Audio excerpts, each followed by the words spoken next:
Jennifer, great to meet you today. This is Automating Success Show. I'm the host, Joe Langton, and I'm going to let you introduce yourself to the audience. Thanks for having me, Joe. I'm so excited to get a chance to chat a little bit and answer some questions. I am currently, I'm with Weedman Lawn Care. It's a franchise lawn care. We strictly do fertilization. We control insect control. We don't do any type of lawn mowing or anything like that. We've actually just introduced a new service to our portfolio, Mosquito services, and we'll probably get a chance to talk about that a little bit later in the show. I'm currently the CEO of Weedman. My successor is my father, so I follow in pretty big footsteps. He says that he retired this year, but honestly, I think I talk to him more now than I did when he was actually in his role. So he's having a tough time letting go, but obviously very welcome input that he gives me. He's been my mentor and just adore working with him and hope that never actually changes, to be honest. I've started with Weedman as, kind of did a bunch of different things growing up for my dad. He bought his first franchise when I was 16 years old. So kind of learned the business from the ground up. But I started in operations, started at his franchise in Hull, Quebec, and then moved to Ottawa, which is our nation's capital here in Canada, and ran that office with my husband. And then jumped into Turf Holdings, which is the master franchisor for Weedman in the US. And then that ultimately came to us having an opportunity of buying out Weedman Canada. So now we own the worldwide rights to that. And I get to call this my home and my career. So that's a little bit about me. Quick elevator speech. Yeah, well, that was a good one. And it was impressive, and you kind of gave me chills talking about your dad and how you talk to him, because I say constantly that I feel like the luckiest dad in the world to be working with my daughter. One of my other businesses I own with my brother, so I really enjoy working with family. And there's a lot of people that are surprised when they hear that a family business is succeeding. So it sounds like this is just another success story, and I'm all smiles hearing it. Yeah, no, it's so great, because I think our industry, we have a lot of that. We have, father-daughters, fathers-sons, husband and wives in the industry. So it's fun. It adds some complexities at times, but by and large, it's been good for us, for sure. Yeah, for sure. Well, I could tell just by the smile as you were talking about it that how from the heart that statement was. So. Then I guess, you already said what you do. You already said you worked with, you've been doing stuff with your dad, but maybe tell us a little about your childhood. I like people to, I think we all kind of morph into what we are as adults, but I think our childhood really defines the direction we end up going anyway. So if you want to go a little farther back for us, A little further back. Yeah. It's funny. I grew up, I was an only child for 15 years. And then my parents decided to have another baby after I was 15 years old. So I have one brother, and we are very, very different people. He did work for the company for a little while, but decided to go out on his own. And he does a lot of digital type marketing and whatnot. So he's kind of building his own thing. Hopefully he comes back. I actually loved having him in the company, but it's kind of like I'm his mom too, so I think for him it was, I grew up without him in my life too much, but then when he was a part of my life, he was a big part of my life. And then I moved away, of course, to go to university. So, but we still have that relationship that I'm kind of like a mom to him more than a sister. So for me, growing up pretty much as an only child, it's almost like you're an adult growing up. It's kind of a weird thing. you're brought to all the parties and you kind of sit around the table because you hear more of the adult conversation because there's nothing really else to do. And so I guess as I grew up, one of the things, I was quiet growing up, and I would listen a lot to what people were saying and, read people and figure out what they're all about. I just love hearing people's stories. So I think for me, the way I grew up kind of as an only child, and then Danny kind of coming later on in life, it just, it gave me an opportunity to, I guess, be a little bit more like an adult growing up. People used to say, "Oh my goodness, you're so mature." And it served me well, being that way, because I find like I listen a lot to people. And my parents, when we grew up, we were very poor, very, very poor. My mom and dad had me when they were 19 years old. He worked nights and went to school during the day, got his chemical engineering degree. He kind of built himself up when we were in Toronto before we started Weedman. He worked for a company called Union Carbide, and he was on his way up the corporate ladder. In fact, oftentimes when we were going to school, I'd be picked up in a limo and they'd drop me off the limo, and then he'd go off to work. And so when he came home and said, "I'm leaving all of this to go and start a business," it was like, oh my goodness, this is craziness. Like, why are we doing this as a family? And we ended up moving back to Ottawa, and kind of the rest is history. I think it was a good move that he did. So for me, watching my dad and my mom, who worked all her life, I learned they were hard workers. Nothing came easy. It all came down to hard work.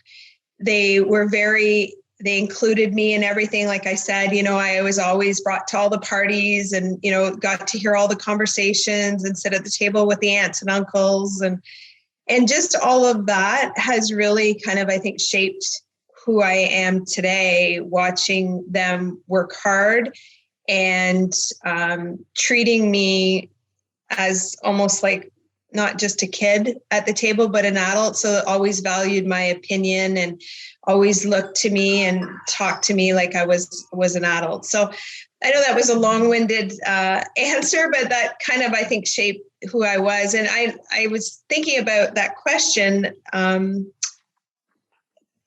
before you sent me the questions. I'm like, I don't know how I'm going to answer that, Yeah.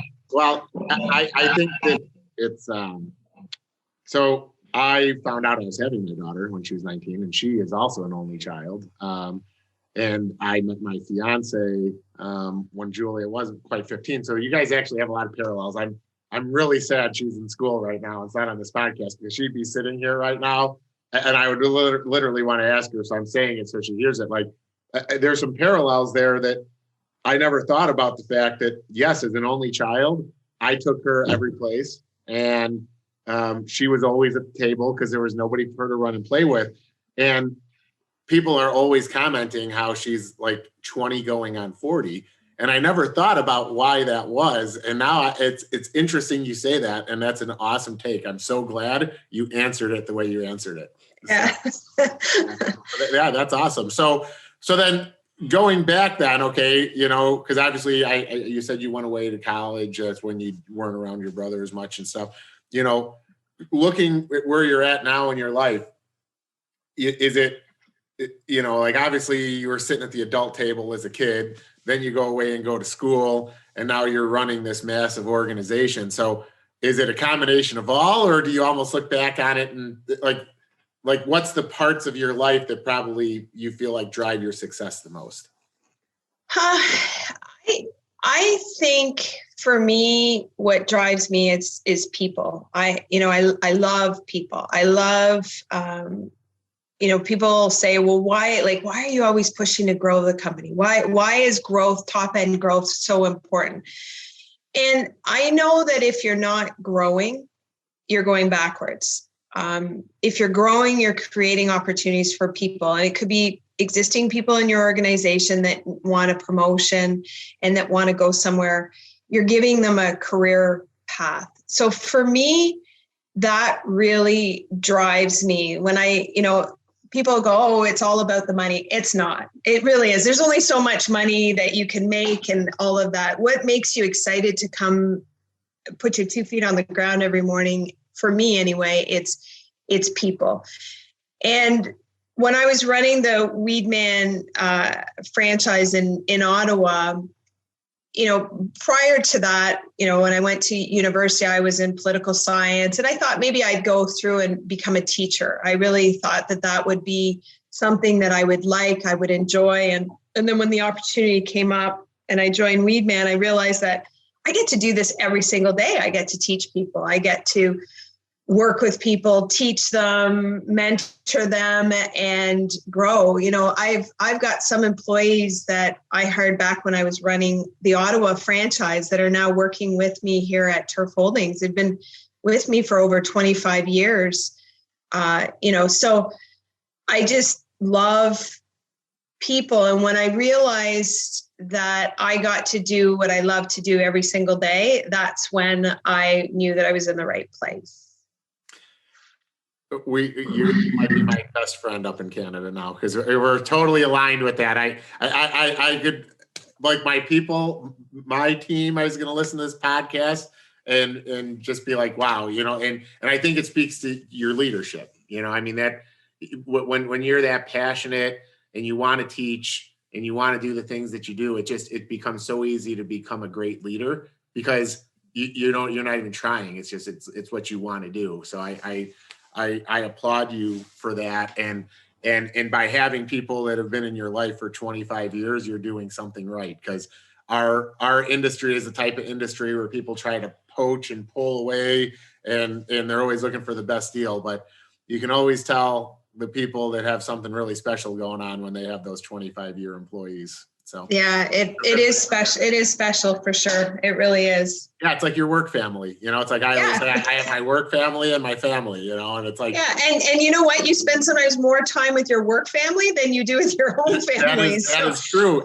I just had I just had like, she was kind of my bookkeeper, but she kind of did everything for us, and she ended up taking a job someplace else. And I told her, as happy as I was for her, I almost felt like I got broken up with in the weirdest way, because I want all of my people to retire with me. So when that like professional relationship ends, it's like, wow, that's it. But I think it's what happens as entrepreneurs sometimes, when it's like you start to develop such a personal bond with your people. Like I think that's the hardest thing for me anyways, is not to get too attached, because you realize they could go at any time, So. Yeah. It's better to have loved and lost than never to have loved at all. So that's my motto with my people. Maybe I should frame that on my wall so I can remind myself of that, There you go. Yeah. So what college courses, so, you went to school. So what courses did you take, and what courses do you think are helping you best in your path? Well, it's funny you asked that. I took political science. So that, you could argue that it probably doesn't give me a whole lot.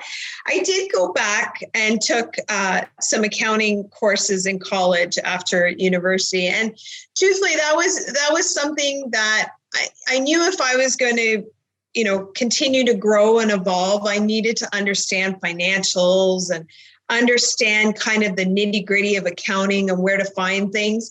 So that for me, I think when I went back and realizing that I started my career, was at Weedman, and then realizing that this was a gap for me, and to go back now, and now I'm able to teach other people how to read financials, do business plans and all of that. That was probably a key decision for me to go back and take some of those courses. I didn't get a degree in accounting, but I went back to understand and be able to talk intelligently about financial statements, and getting down into the weeds a little bit, pun intended, on that is, understanding debits and credits and being able to teach people how to do that, make it very simple in layman's terms for them. So that was an important piece. And it's funny, my daughter actually finished, she has her MBA, well, I guess it's a master's in accounting. So she actually went and got her master's in accounting and has just recently joined the company. She runs our Houston franchise. So that's pretty exciting too, when now we're 3 generations in the company. It's a pretty proud moment to see when that happens. Yeah, no, that you should be very proud. Yeah. My daughter's going for business management right now, and There you go. there's Awesome. accounting in that, and she being with me so much, and I think you'll appreciate this. Like some of her first courses she took, she was like, "Dad, I'm almost getting penalized because I know too much. They're asking why I already know this. It's like that's advanced accounting, and it's like you don't realize how much that we just pick up by doing every day." But I applaud you for going and making sure, because then you don't have to take someone's advice on your books. You know what's right or wrong on your own. That's right. Yeah. Yeah. So yeah, good advice for people listening.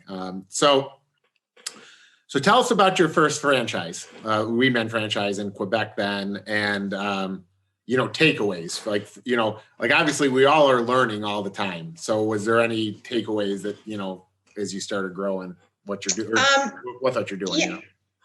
At the time when I was in it, I probably didn't appreciate it as much as I do now, looking back.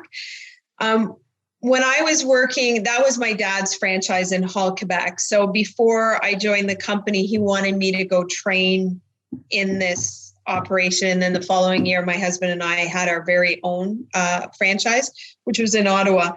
So when I was training, it was a joke, but I think I probably made less than $1 an hour because I was putting in the hours, but I did every role in the company, every role. From back then we were doing telemarketing. I did sales. I was a technician out on the lawns. I've been a senior technician. I worked in the office. I did accounts receivable, you name it. I've done every single position, even clean toilets, and I still have my rotation on my week to do bathrooms.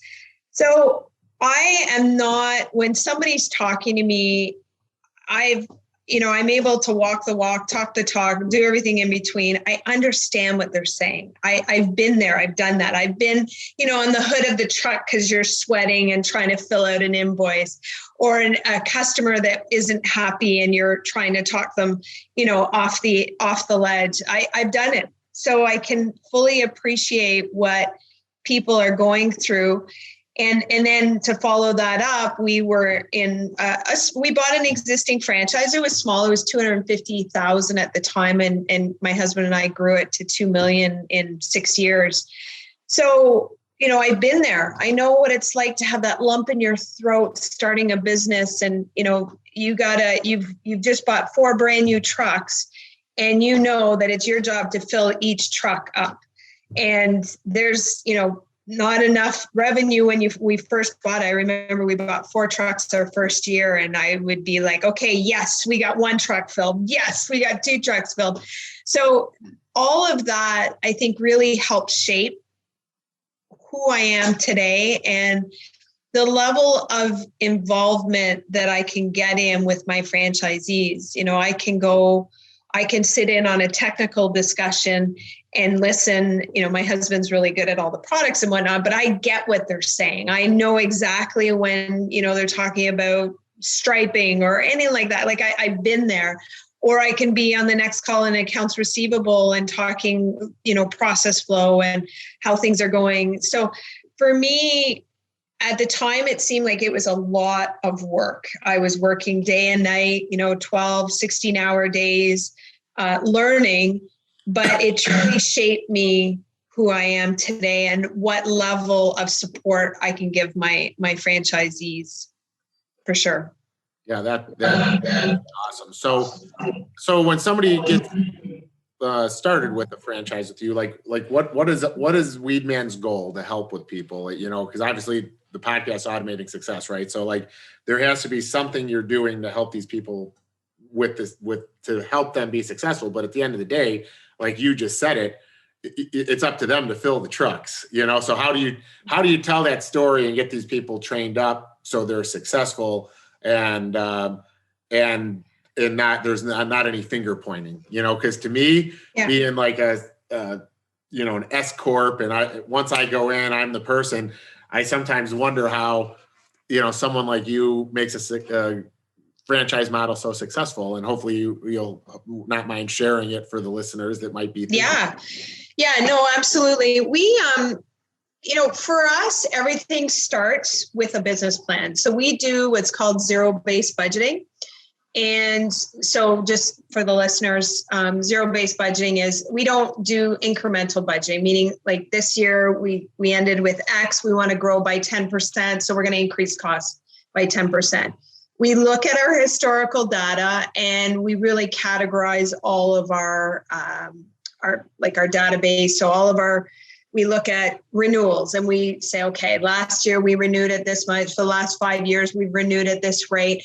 How can we, and when we're talking like little percentages up, 0.001%, what that will give us. So that's how much detail we go into. Then we look at our old prospect file. We look at our old customer file. How are we going to market? What our contact rates have been in the historically. How can we make those better? What are tweaking? And then we plug that into what we call our income from sales portion of our business plan. And then that flows right into direct expense, admin, and selling. Then we have, some franchisees that are multi-units that rolls up into a multi-unit. And then we also do 10-year planning sessions where we take that 1 year and then with assumptions, we're able to go out 10 years. So the business plan is the core of everything that we do. And we build that with the franchisees. So all the decisions that are being made, they're making them and they're entering it on their laptop or computer that they bring to training. So it's their business plan. We guide them through it their first year. Then we take that and every piece of the business plan throughout the whole life journey of the franchise, being that year, we measure everything that we do. So, and we share all those numbers with the system at large. So everybody now is talking the same language, OPs for old prospects and OCs for old customers and all of those things. Now that we're all talking the same language, we're also all measuring the same way. So we're able to show metrics, if you do X, Y is going to happen. And we can go down the list of franchise and see, look at all these people making it happen. So we create a pretty big belief window for new franchisees and even existing franchisees. There's nobody that can say, well, it doesn't work in my marketplace. They can look across the board and say, it's working everywhere else. It might be me. It might be the reason. So for us, that is key. And again, having all of the systems flow from that. And then the training. So we have all the measurement tools and then we go into training. So every position, and we do all of our training online. So when you become a franchise, we'll do, I would say 90% of the training can be done online, where a technician can sit down, go through the training. And then the last 10%, which would be on the lawns, then the franchisee would then handle that, but we would guide them through that at head office. So it's a pretty slick system, fairly sophisticated business planning tool. And when I first started, we didn't have Excel and all of that. We actually wrote it all out and it used to take us a week.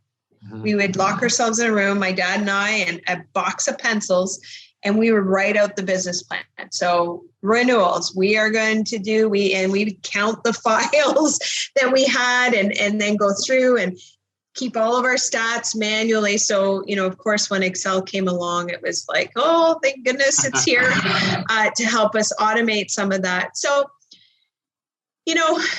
when franchises say we're a turnkey operation, I would be very suspect of that. And when we're looking for franchisees, we're looking for the right fit. And that might sound cliche to a lot of people, and that's fine. If you're one that comes in and doesn't like direction or input, then the fit's probably not there. And there's a lot of people like that, and that's okay. There's very successful people that aren't franchised that are doing their own business. When somebody comes in and is open-minded and realizes that we're business partners now, we're not, we're going to work together to make you successful in the lawn care space. That's what we do. That's what we know how to do. The worst thing I've seen, and it's happened, we've had franchisees come in and try and reinvent the wheel, and it's like, it's just not going to work. It's just not going to work. We're just going to continually, bash heads through the process. So we need somebody that's willing to have a partner that doesn't have a say in the day-to-day happenings, but a partner in the sense that we're going to help you. And if you follow our direction, you're going to be successful. There's no doubt in my mind, you're going to be successful. Now, a lot of people, we're not a part of their business and they're successful and they figure it out on their own. Of course, that happens all the time. But for us, we try and create a formula that we can get you there quicker. That's really what we do. Well, and it sounds like you're having years of systems. At the end of the day, you just keep now, like you just said, you're down to the 0.002%. Because you have years of data to show. And it sounds like, it's like the whole snowball analogy, now it's a lot easier for you to point out that the franchisee might be the part of the equation that's not working because you have the data to prove it in all the other markets versus probably when your dad decided he was going to start this, those first 10 or 20 are probably your hardest franchises that you have because everybody's trying to figure out if you're giving this one more time than this one. And I'm sure, right? I would just assume I don't have a franchise, but that's what I would assume. Well, when we first started, and maybe this, I really didn't mention this, but we started off as a franchisee. We were a franchisee of the founder, Des Rice. So Des Rice was the founder. That up. Okay, good. Yeah. So when he started his first franchise in Hull, Quebec, and then went to Montreal, and then when we went into Ontario, that's when Chris and I got involved, and our best man and his wife got involved in the business. Then all his brothers got involved, and it's quite a family affair. We'll have to go through that one time over a beer at some point. So it's a long story. We've got a lot of family members and siblings and wives and husbands. So, by doing that, we were in operations building the systems. So, Des created a platform for us to, he was really strong in the technical system. He was always a big believer of make it simple and also put the customer first and you're going to be successful. So when my dad joined Weedman, they didn't have business planning and, they had telemarketing, but they weren't tracking it to, try and figure out what it was. That's what my dad brought to the table as a franchisee and then became the biggest multi-unit. I think we acquired probably between 40 to 45 franchises across Canada. And we now call them kind of our corporate stores here in Canada. So when we approached Des to buy the rights to the United States, Des was like, yeah, of course, go at her, because Weedman wasn't in the US yet. So that's where back in, I guess it was in the mid to late 90s when we acquired the master rights to the US from Des. And then I only became involved in 2000 in the US. So when I got involved in the US, we were at about $1 million in sales. We had 3 or 4 franchises. And now, fast forward to today, we're in the US, I think last year we were at about $148 million of revenue. And then we just took over Des passed away a few years ago. His wife was running it and she's 70 years old, decided she wanted to retire. So she approached us to sell it. So we're actually the franchisor, but we're also a franchisee of ourselves as well. So it's a little bit complicated story, but it's been good because I grew up in operations. I know it inside and out. So it's not foreign to me. And I think there are some franchise organizations that it's the opposite. They got into the space as already maybe a home service type business where we grew up from the below to up kind of thing. So a little different. No, that's a fascinating story. Actually, I'm glad you actually explained all of that, because I don't know that I could have broken that down even if I had the question to ask you properly.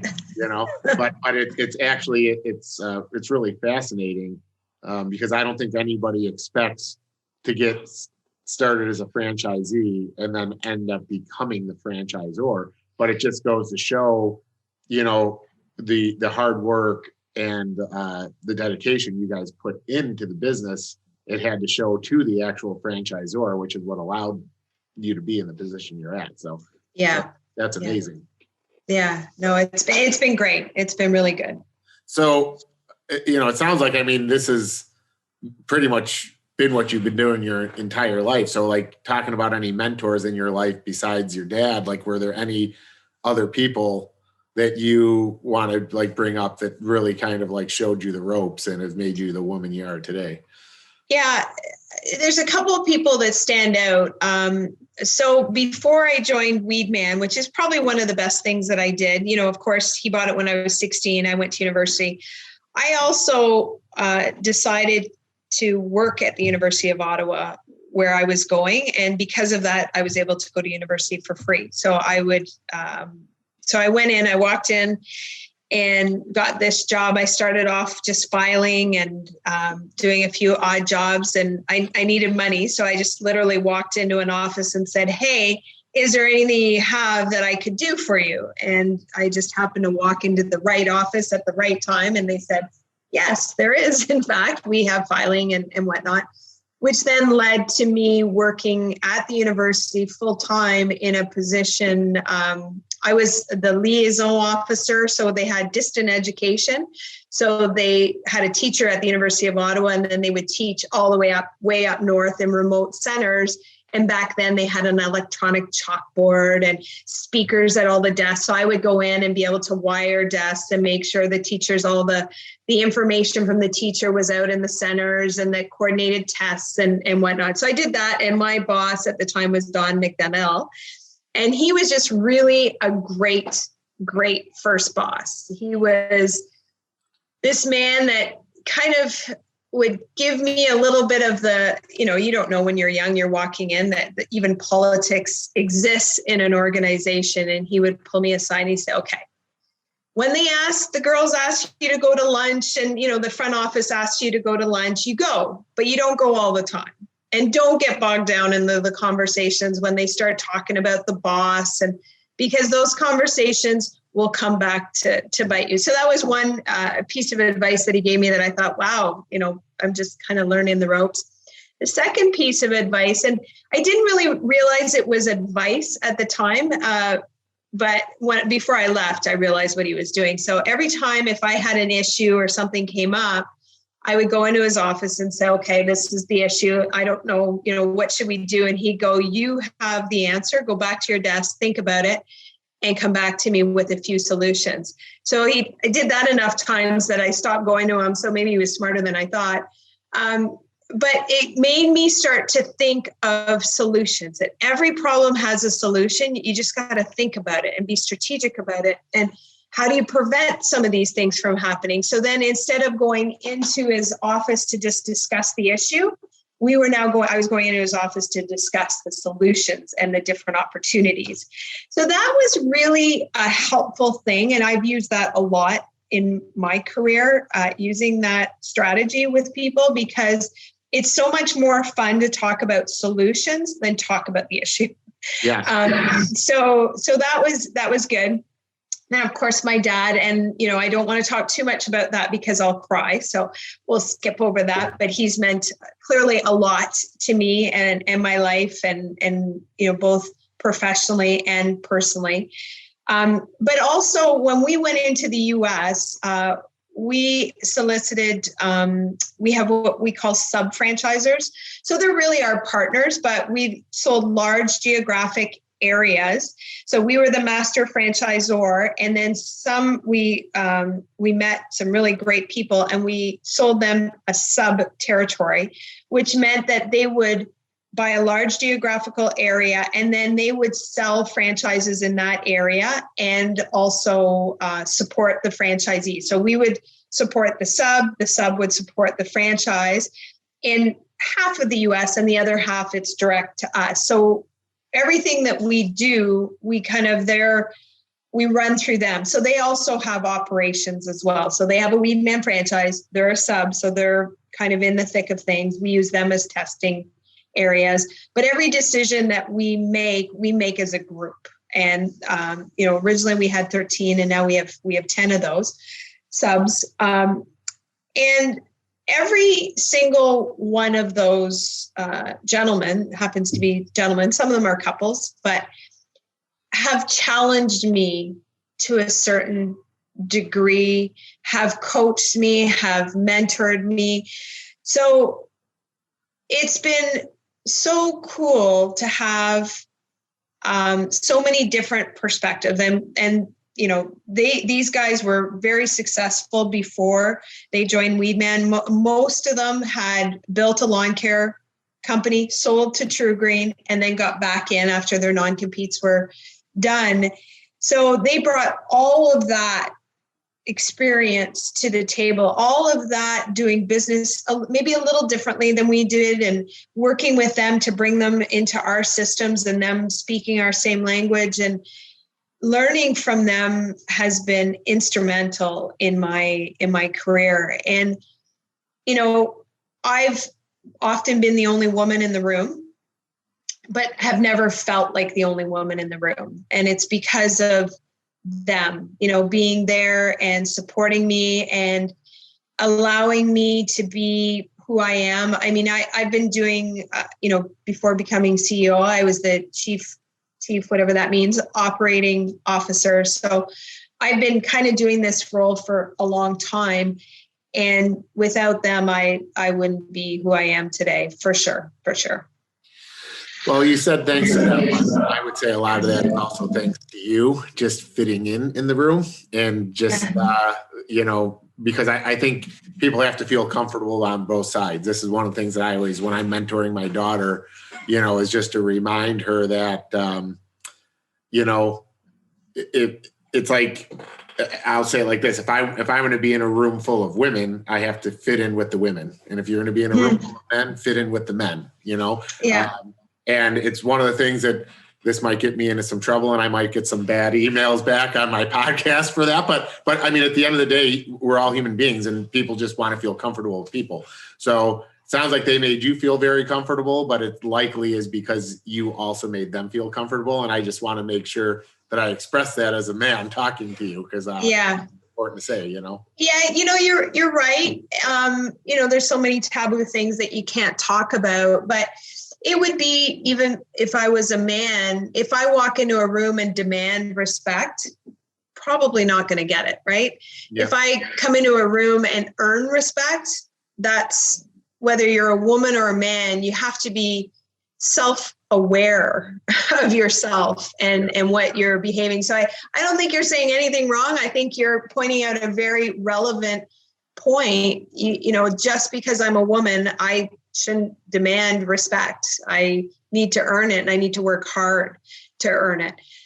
So that was, one of the things that I always, when I sit in a room, I often think, I am definitely not the smartest person in this room. Definitely not. But can I outwork most people? I can. And that's something that I take pride in, and everyone knows that. Like, if there's somebody working on a Sunday night, they know it's probably me out working to make sure everything's okay. And that's just who I am. So I think that's where I've earned most of their respect. A lot of people ask me the question, what's it like being a woman in the room? And it's like, well, it's probably tougher being the daughter of the CEO or a young person when I first came in, to understand all the dynamics and sit back. So, when you asked me that first question when we first started, my parents allowing me to be at the table and listening and being an active listener has really helped me. It really helped me be able to read a room very, very well. Yeah. Well, and I think you bring up, first of all, I want to expand on the statement of you saying you're not always the smartest person in the room. I say that, and I think that some of the most successful people actually do a really good job of making sure they're not always the smartest person in the room, because it means you're not going into enough rooms. It's like, for my listeners, like if you're the smartest person in the room all the time, you're living an isolated life, That's right. Yeah. And you're not learning from other people. And and then secondly, to elaborate on the problem solvers, obviously I have a lot of employees, and I actually tell my team members, at the end of the day, just hire problem solvers, because I think the most successful companies are the companies that have the most problem solvers on staff. It doesn't make a difference what industry you're in. So I see these companies that try to, get these people that are like siloed off, like I have a really great marketing team, or I have a really great sales team. But my question always is, but how do they interact to solve problems? Because people use the service industry to solve a problem. In your industry, it's, I don't want to fertilize my own yard. Every time I do, I brown it out and I stripe it and I do all sorts of weird stuff. So solve my problem. Contractors, like even like myself, I have to tell you, Jennifer, you brought up True Green. Like when we were smaller, we did the fertilizing in-house. And the reason we did is I was not immune to hopping on a perma-green and going and hitting all my Chase banks because they needed to be done on a Saturday, whatever, right? Mm-hmm. And I got bigger and said, no more perma-green for Joe, and then I didn't have it's like I felt like the people doing it for me, I wasn't getting the results, and I went to True Green. Then I didn't like that big corporate feel, so I'm sure, like, as I'm saying this, I would probably be the perfect fit for Weed Man, because, you would be. Yeah, because you need that like small, like, because I have zero desire to fertilize, Mm-hmm. because I will admit, it seems like every time my people do it, every time I hand it back off to my Langton people, something happens, like somebody's tomato plants die 3 yards away, right? And then I'm going and researching it, and I say that, I'm saying this on the podcast because, I think that our industry, to make it more professional, sometimes people in our industry want to try to be the problem solvers or the professionals at everything. And I think sometimes we have to understand and identify the problems we can solve easiest with the skill set we come into, and then either contract out or get involved with the people that can solve the other problem. And whether that's hiring people or joining organizations like yours, or getting involved with, I think that's the way forward. And that's my 2 cents to the industry, So unless you want to elaborate on that, do you want to? No, it's very well said. Very well said. All right, great. So, like right now, seeing our industry where it's at, and where we're going and where it was when you got started with your dad to where it is now, what are some changes that you can identify, maybe talking about labor, people coming out of school, even wanting to be involved in this industry, and then some pivots or directions you're looking to go now as a CEO of a very large company in our industry? Yeah, there's a whole lot of questions. Yeah, that's a lot of questions. I should have broken those down. So you got to understand, this is sometimes what happens to me. My daughter usually does a good job of helping. See, this I really wish she was here with me. Hopefully she hears me say this enough that she'll start to figure out how we can schedule around her school schedule. But yeah, she usually breaks this stuff down better than I do. I always am the 40,000 foot guy and just plop it all out. So anyways, but we can break it down. However, I'll make sure that you answer most of it. So, okay. I'll start with the industry. So I think the industry has become more and more sophisticated. We're not 100% there. I don't know if any industry is 100% there, but I feel from where we first started, Starting to go, well, back in the day it was the Placa days to today, now the Alka and Placa merging and it's NALP, going to some of those meetings, going to some of the consultants meetings that are out there. Really feel that there has been a huge advancement in our industry. We have more and more business people in the industry that are hopefully people can look up to and, aspire to be like them. Which is great. I think that is a huge difference. Back in the day, you'd say, do you do business plans? And people like, what are you talking about, business plans? No, I don't do business plans. Where more and more people you hear they do business plans and they do, they meet with peer groups and they compare notes and, so you hear a lot more of that. And I think a lot of the consultants in our industry have really helped in that space. As far as what was the next question? So that was my view on the industry. How about labor? Labor. Yeah. So it's interesting. I have a huge opinion on labor. And people sometimes don't like to hear my opinion. The world has changed. Newsflash. Things are going a lot faster. So those A players are out there. You just got to be faster to get them. You got to be quick. You got to be innovative. You got to create a destination workplace for these people, and we have franchisees that don't do a very good job at this. And we have franchisees that do a great job at this. But gone are the days where you can put an ad in and now, clearly it's online, where you collect all of the resumes. And at the end of the week, you pick up the phone and you start to call through the resumes. They're already gone. They're off the market. They've been hired. You're up against, the Ubers and the Skip the Dishes and Amazon and all of these others. It's not just our industry anymore. You're up against all of these. And if you were to go online right now and apply to one of those positions, and I recommend everyone does this, go and see how quickly you get through their pipeline. I did it myself to see. I went and I started applying at jobs. I wanted to see the flow. I wanted to see their pipe. What does it look like? One of them was Skip the Dishes. I wanted to see what that would look like. So went through their pipe. I got a text, a call, and an email within 5 minutes of hitting the apply. That is amazing. That's amazing. Right? That's what you're up against. So we have to acknowledge that and change and be more nimble. So it's the same thing, I'm sure, when you get a lead for a landscaping job or a lawn care job. We know the first one there typically gets the job, maybe price and whatnot in your segment of the industry. But the lawn care for us, first one there, first one to pick up the phone, first one to give a price, first one to make an impression on the customer, we get the job. It's the same thing with these applicants.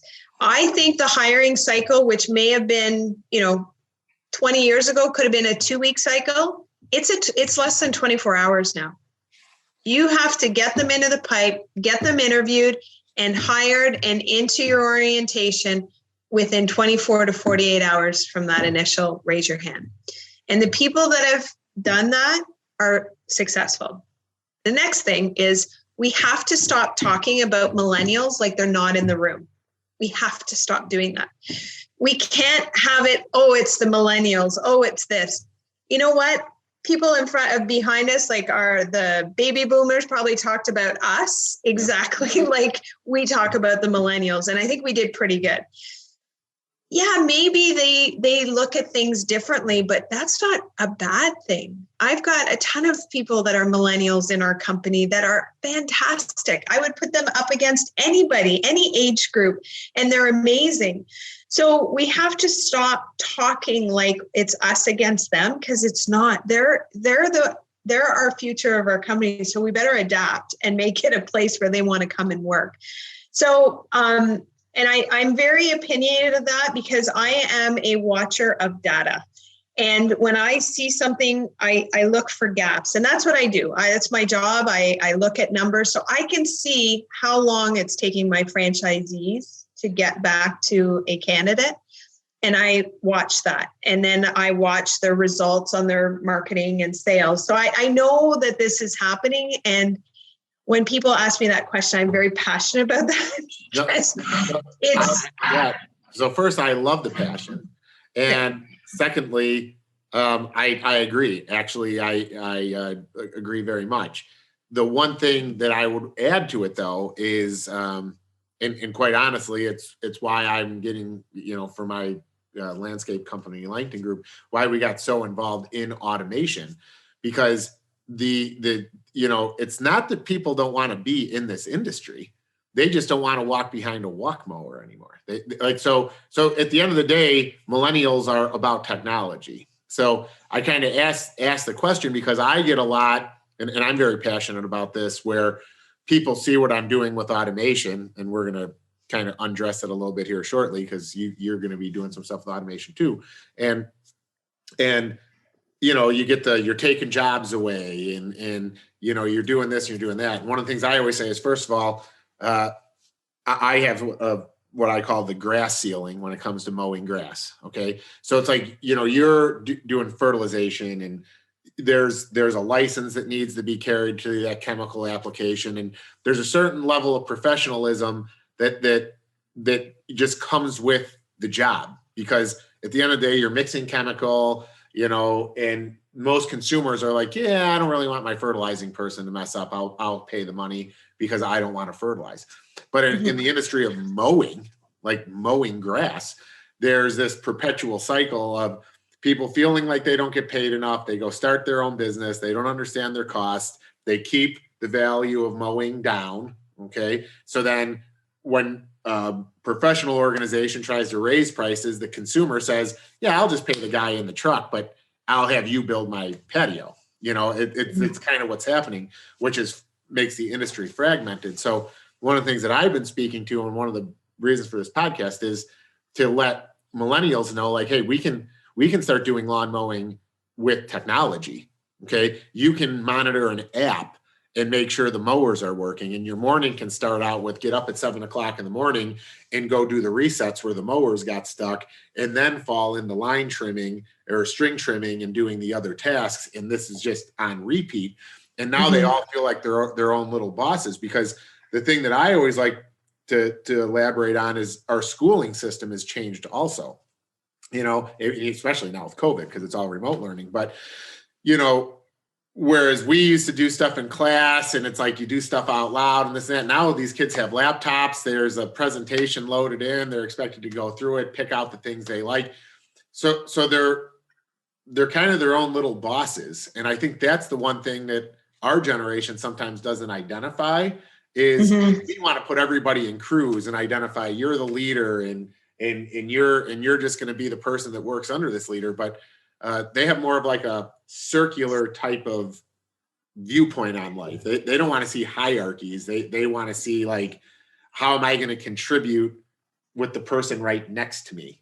That's what I've noticed. So, and I can see you're passionate about that. And so that's what we try to do. Like, we've even had it where we have like a core values team, and we have some of our older people in the company, but we make sure there's some younger people so that we can all meet in the middle. So everybody feels happy to come to work every day.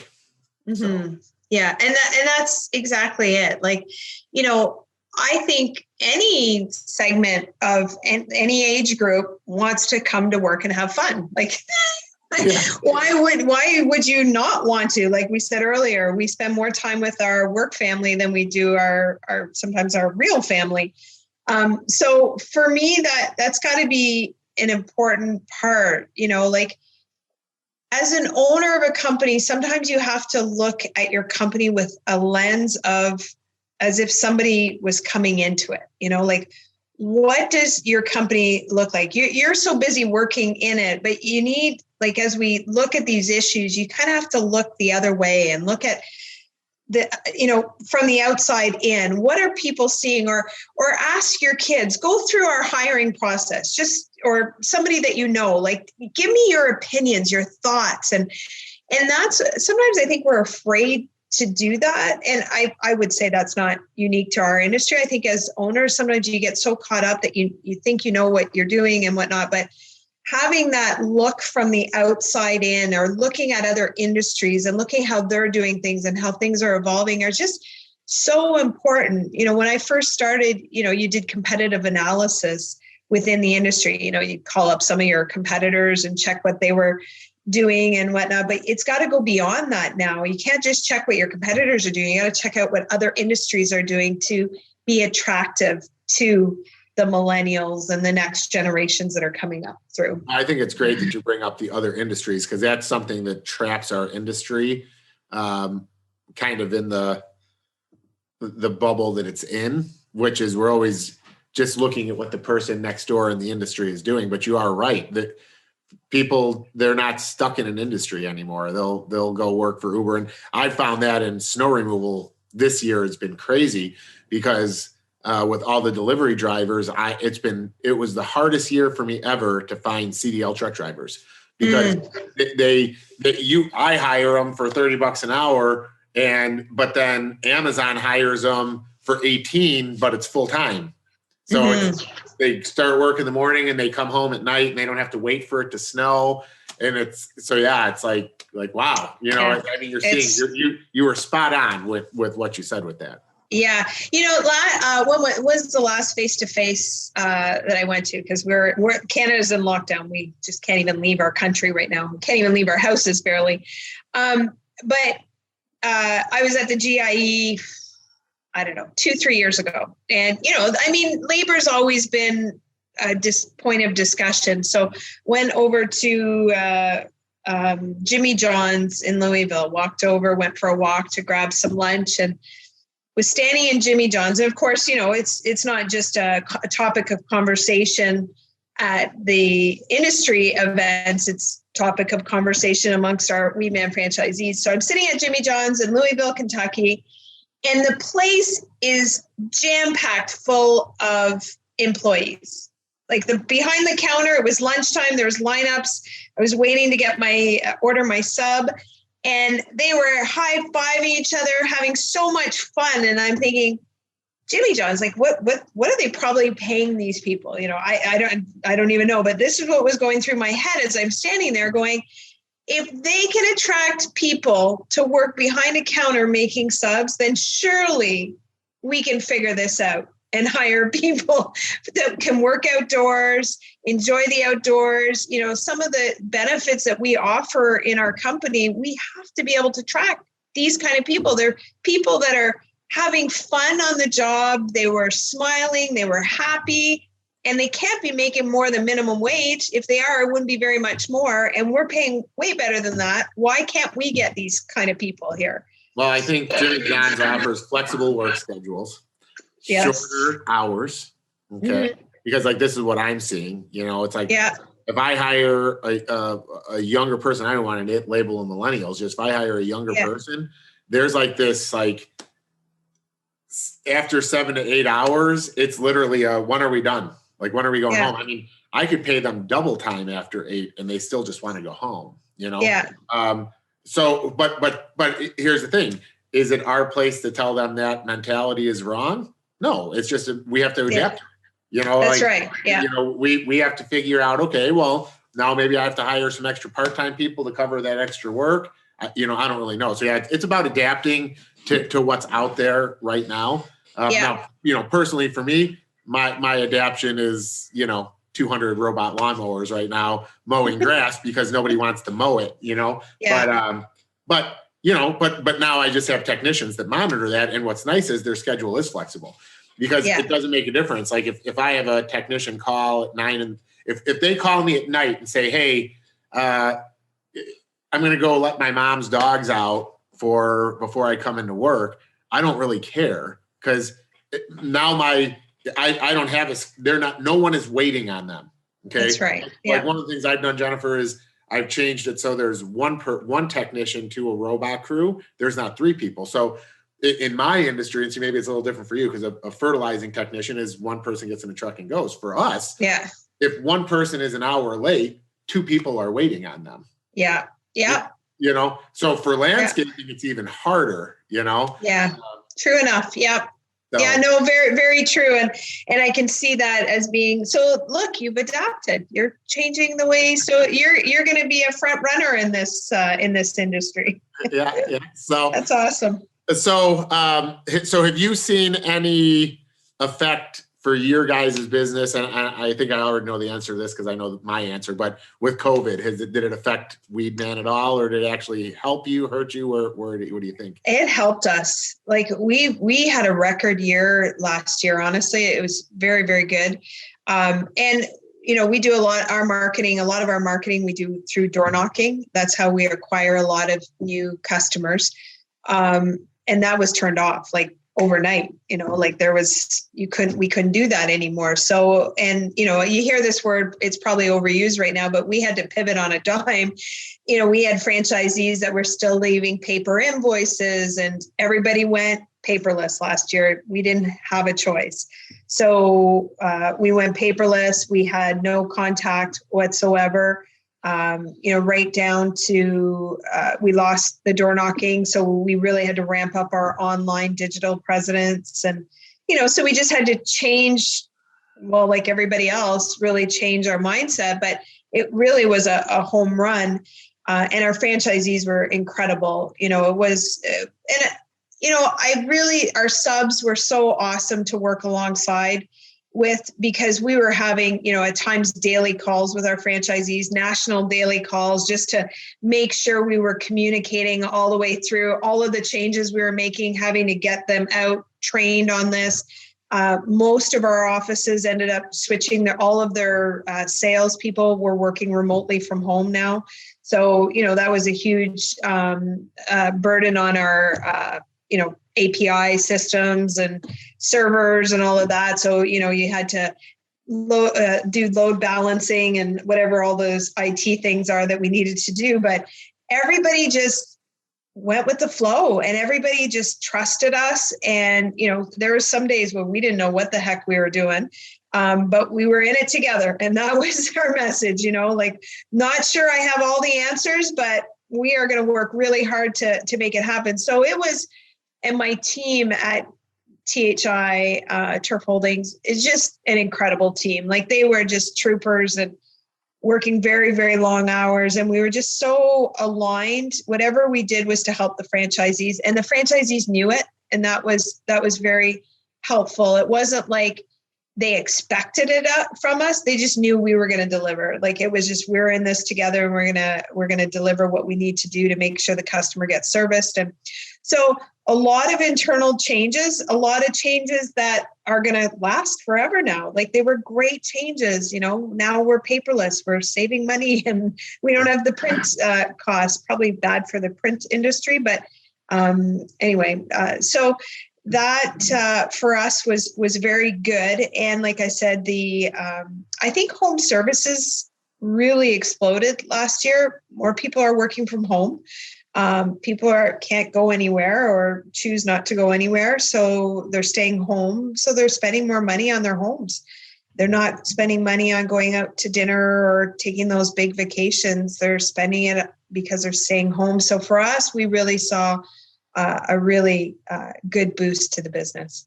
Yeah, well, and they're noticing those mosquitoes for That's right. That's right.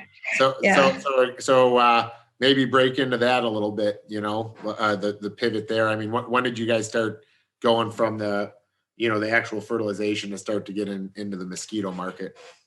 Yeah, the mosquito market, when we purchased Weedman Canada, so the worldwide rights, the founder, one of the things that we weren't offering was mosquito. And I know my US franchisees were quite anxious to start offering that service. In fact, some of them went to bought another franchise name. So right away when we bought it, was the first announcement was to go into mosquito. We did it under the Weedman brand, so it was very confusing. So it was my mistake. I was so quick. I wanted to push that out as a win, but we launched it as, mosquito service under Weedman. So our existing customers, it was clumsy. The marketing of it wasn't fully laid out. When we went into the digital space and I saw our return on our investments when we were going up against the Mosquito Joes and the mosquito authorities of the world, I just knew that we weren't going to make it the service that we wanted it to. So we kind of pulled it out and we said, okay, we have a choice. We could franchise Mosquito and charge franchisees to do that. Let's make this an incredible value add, but let's brand the service. So it's powered by Weedman. So every Weedman franchisee gets to, this brand is automatically included for them. And we came out with Mosquito Hero. And we have a superhero and she's a woman. and that was all my dad. I love it. So we launched the new branding of the service at our conference. So now we have the wraps and, the Mosquito Hero vehicles, and our franchisees went crazy over it. They're so excited and they love it. I was doing some research, those franchise, the standalone mosquitoes, like I think Mosquito Joe's probably revenue about 75 million in revenue, if not more, in system sales. So I'm like, that's what I want to be. I want to be as big as them. So yeah, it was a mistake when we first launched it, but we did it right this year. So hopefully that'll be a brand that's going to take off. And we're starting to see it. It has its own website and we're getting lead flow coming in. So I'm excited about that. And then, of course, we are testing right now in 3 markets, robotic lawn mowing.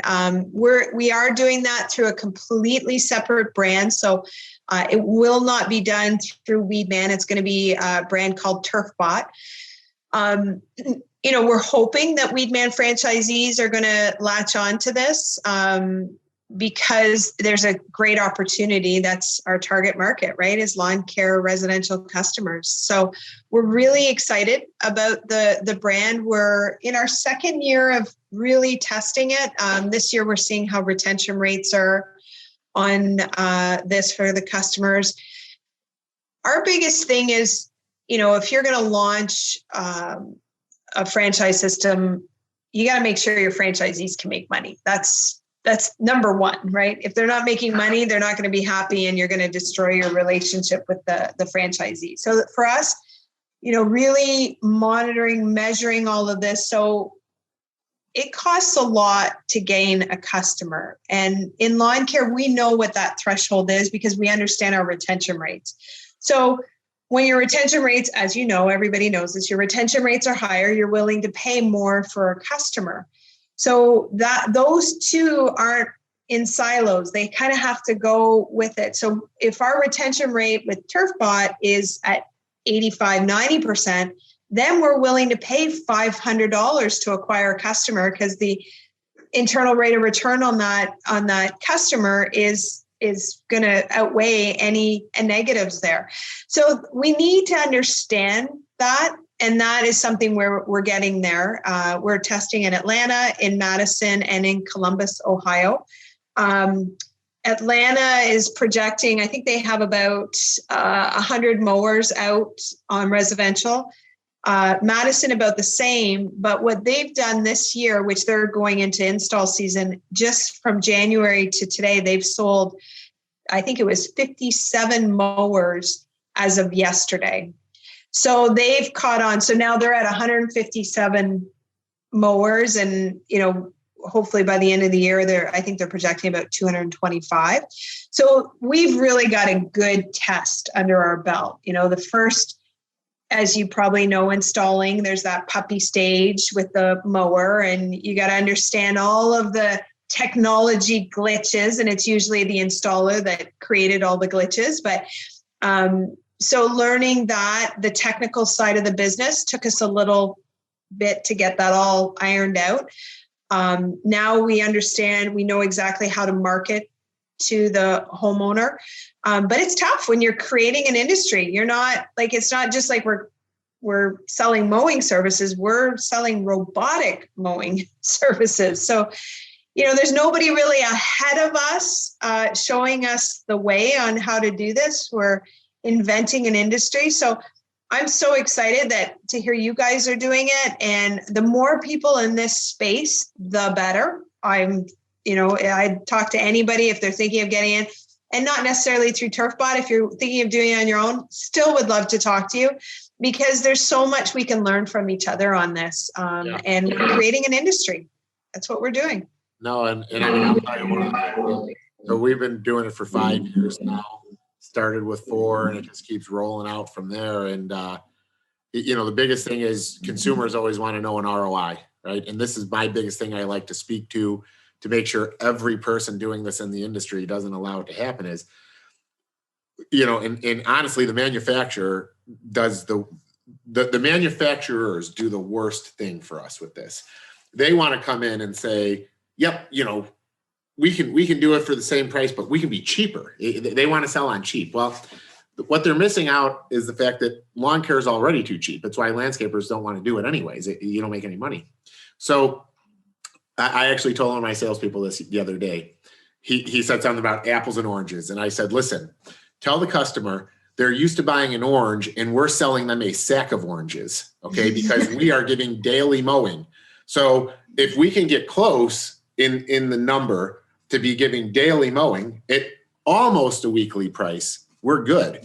But why let us, and this is my whole point, one of the points of this podcast is, don't allow something that comes out that is so awesome to already get lumped into what's been a loss leader for decades, right? So a lot of it, I think, is to educate the people selling these units to get the consumer to understand that, a lot of times we're mowing for like $4 a day, So the cost per service is a fraction compared to what people are used to, Yeah. And it's one of the things that, like, some people think I'm crazy to say it openly. And I said, like what you just said, like, good competition is good to have, as long as we know that, like, don't try to compete with daily mowing, because we're offering so much more. We're offering environmentally friendly, 59 decibels, daily, no clumps, returning that nitrogen that you guys are putting down right back to the turf, so you get greener. Yeah.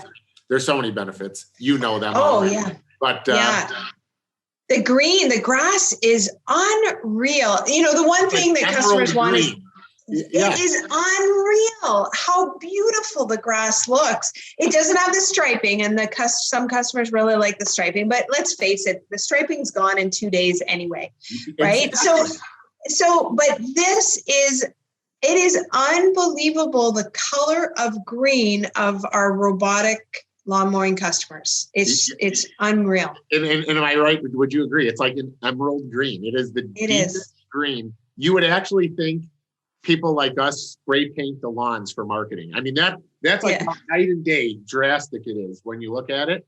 And to go a step further is, it limits the amount of thatch, because you're not putting all that decomposing material back, because most landscapers are not bagging anymore. There's not enough people don't want to pay to bag it. I mean, the benefits are great, and like all technology, I mean, you and I both know it'll probably likely get better and better and better and better. I mean, I think it's great that you had the vision to see that. This is another area where we're two people aligned, and we've met for the first time today on this podcast. No, very true. No, it's just really something. So what do you, when you're targeting those people, and it sounds like the snowball is starting to roll for you now, how did you identify those test markets? They are some of our leaders in Weedman. Gotcha. So the Madison Group is our largest multi-unit franchisee currently in the U.S.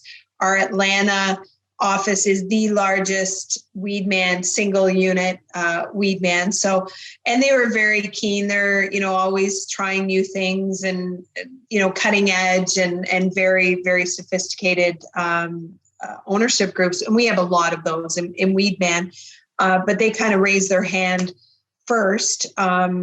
on it. So, which is great. And then the Columbus group just joined into the test, a great couple that have been with us a very long time and are one of our strong franchisees, especially as far as technology and software and whatnot. So, it's kind of like a little bit like our customers that we're attracting are people that are more techie type savvy people. They think technology is cool. So that's what we're seeing a lot with our customers. They think that the mower is cool. That's who we seem to be selling to. Are you doing a lot of residential, or are you mainly commercial or a mix of commercial? Okay. Yeah. So we are known for. So I've had a solar panel for a few years now. We know that that's coming from the manufacturer now, but I had it before them. but that's okay. We collaborated, And then, so what we do is we find big, large acreage and put them out, so that's kind of, but see, that's the core of our customers, it's like, I don't do a lot of residential, in my market, we offer health insurance and we offer things that other landscaping companies don't. So it's really hard for us to compete in the residential segment, So what we have always been really good at, because of the snow removal side of the company, is the commercial segment. So what we're doing is we're calling them conversions. We're just going to a customer and saying, hey, this is what we're doing. Let us convert you. We were able to do a green zone with a partner of ours. I see them then as a partner because I work with them so much. AGZA, I don't know if you've heard of AGZA, but they do the green zone certifications. So we get a couple of locations in Illinois, 29 acres actually certified green zones, and they're all with robotic lawnmowers, and half of them are completely off grid on solar panels. So what off of this one day, we'll talk more and I'll show you some pictures and stuff. That'd be awesome. But it's amazing. It's, you and I, just as passionate as you are with the Weedman franchise, I am that passionate about robotics. I think it's seriously going to be the best thing that's ever come to our industry.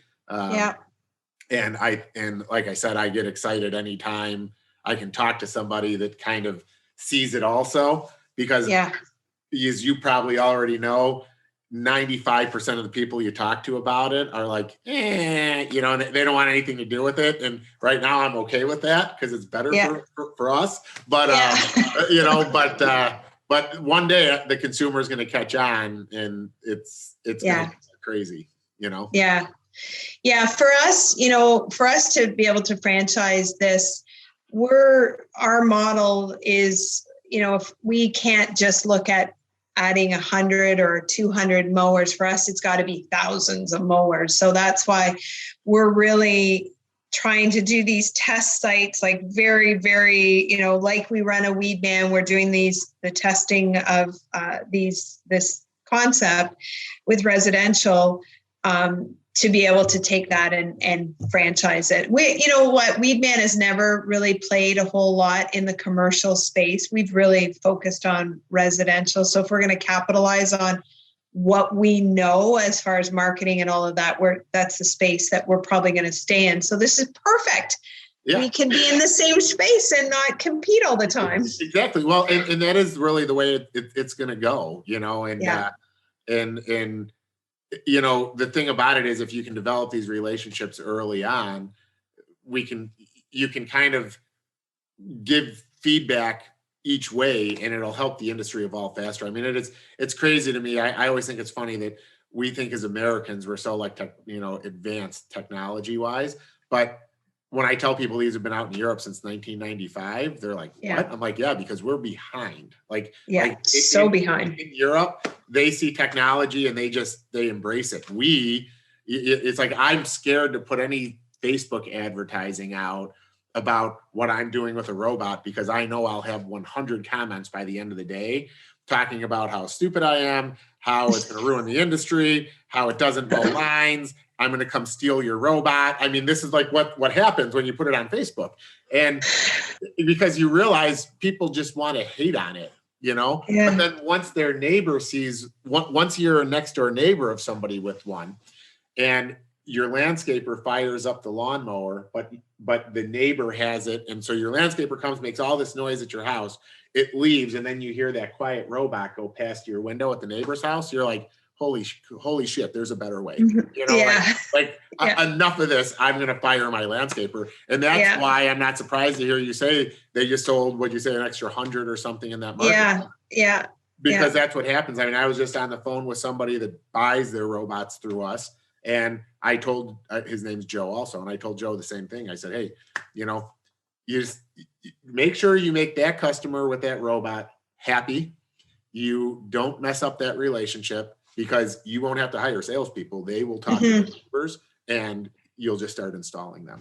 Yeah, exactly. Yeah, no, it's an exciting time for us. So, we relaunched Mosquito Hero. We're testing and about to press go on franchising for TurfBot. So lots of good things, and we're creating opportunities for growth for people to grow within our company and create careers, so it's checking a lot of my boxes that I love. So we're really excited, and I think this industry is ready for robotic mowing. There's quite an interest.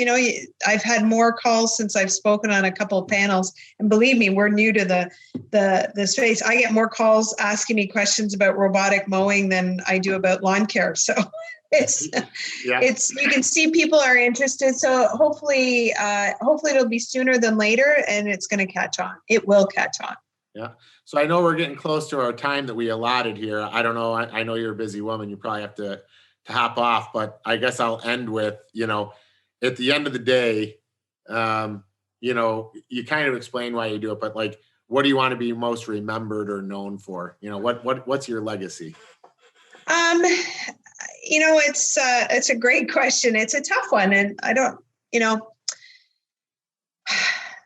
I guess I want to be remembered for helping people achieve their goals and their dreams and, entrepreneurship. And I hope that when people look back that I had a little part of that in their life. So I think that's what I want my legacy to be. Tough question, but a great answer. So yeah. That's good. I think that's a good thing to aspire to do, and I think you're on the path. So that's for sure. So this business has been so fun. It really has. Thank you so much for inviting me and getting a chance. I feel like we're friends now. I know, that's what I wasn't lying when I said you're my best friend in Canada now, Yeah. So yeah, no, this is great. Hopefully this is the first of many, many conversations now. I think that there's a lot I could learn from you, and hopefully I could teach you a few things on robotics. Oh, yes. You can teach me a ton. All right. Well, thank you very much. I totally appreciate this. And I look forward to talking to you more then. Yeah, for sure, Joe. Thanks so much for having me. Take care. Bye. Bye-bye.